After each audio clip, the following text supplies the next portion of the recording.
ပုရုဇဉ်ဆိုတာကောင်းတာလည်းလုံးမိတာပဲမကောင်းတာလည်းလုံးမိတာပဲအဲ့တော့မကောင်းတာတွေလုံးမိပြီးလို့ရှိရင်လည်းတစ်သက်လုံးအရှုံးပေးရမှာလားဆိုတော့မဟုတ်ဘူး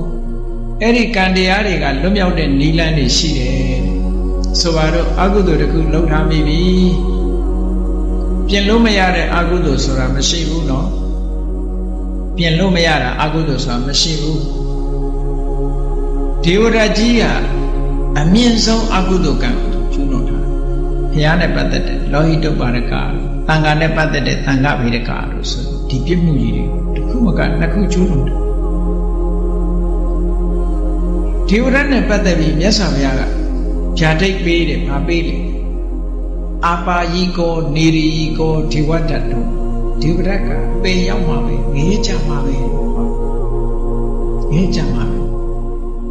definitely ပြောတယ်အတ္တိကိစ္စပြင်လို့မရတော့ဘူးပူဇော်လို့မရတော့ဘူးကပ္ပထောဒီကဘာလုံးငရဲမှာခံရမယ်လို့ဒီလိုပြောတယ်အဲ့ဒီပြောဆိုချက်နဲ့ပတ်သက်ပြီးတော့ယဟန်ချုပ်ကတန်တရားဖြစ်တယ်မြတ်စွာဘုရားကဘာလို့ဒီဝရတ်ကိုဒီလိုအတိအကျကြီးပြောနိုင်တာတော့လို့ဆိုမြတ်စွာဘုရားရှင်းပြတယ်အဲ့ဒါလည်းမှတ်သားစရာတစ်ခုပဲမြတ်စွာဘုရားဘယ်လိုရှင်းပြတော့လို့ဆိုတော့ဒီဝဋ္ဌရဲ့တဏ္ဍမှာတဲ့အဖျားလေးလောက်စာထဲမှာတော့သားမီးပြားလို့ပြောတယ်ကဲနားလည်အောင်အဖျားကလေးနောက်ထောက်ပြစရာနေရာကလေးအဖျားဆိုတာတီးတီးလေးဟုတ်တယ်မလားအဖျားကလေးလောက်ထောက်ပြစရာနေရာလေးမှာတောင်ကုသိုလ်ဖြူစင်တဲ့သဘာဝတရားတွေမကြံတော့ဘူးတဲ့အဲ့ဒါလောက်မကြံလို့ငါဗျာဒီလိုဟောတာအကယ်၍အဖျားကလေးလောက်ထောက်ပြစရာကုသိုလ်လေးကြံနေသေးတယ်ဆိုရင်ငါဒီစကားမပြောဘူးဆိုကြည်ဒေဝရတ်မှာကုသိုလ်တွေလုံးဝကုန်သွားတဲ့အဓိပ္ပာယ်မျိုးမြတ်စွာဘုရားပြောတယ်နော်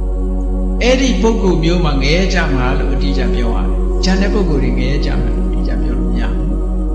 ။မြတ်စွာဘုရားရဲ့ဒေသနာတော်ကကြည်ဟောပုံချင်းမတူဘူး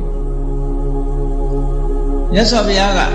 ပါဏာတိပါဒနဲ့ပတ်သက်ပြီးတော့နိဂန္ဓနန္ဒဗုဒ္ဓကြီးကဟောတယ်။ပါဏာတိပါဒအမှုပြုတဲ့ပုဂ္ဂိုလ်အလုံးဟာငရဲကြတယ်လို့ဒီလိုဟောတယ်။မြတ်စွာဘုရားကအဲ့လိုမဟောဘူး။ဟောပုံချင်းတစ်ခုတူမတူစဉ်းစားကြည့်။သူဟောတာကပါဏာတိပါဒလုတ်သူအလုံးသည်ငရဲ၌ဖြစ်သည်ငရဲကြသည်ဒီလိုဟောတယ်နိဂန္ဓဗုဒ္ဓမြတ်စွာအဲ့လိုမဟောဘူးပါဏာတိပါဒောနိရိယသံဝတ္တိကောပါဏာတိပါဒအမှုသည်ငရဲ၌ဖြစ်စေနိုင်တယ်ဒီမှုကိုပြောတာငရဲမှာဖြစ်မယ်ဖြစ်ရမယ်လို့မပြောဘူး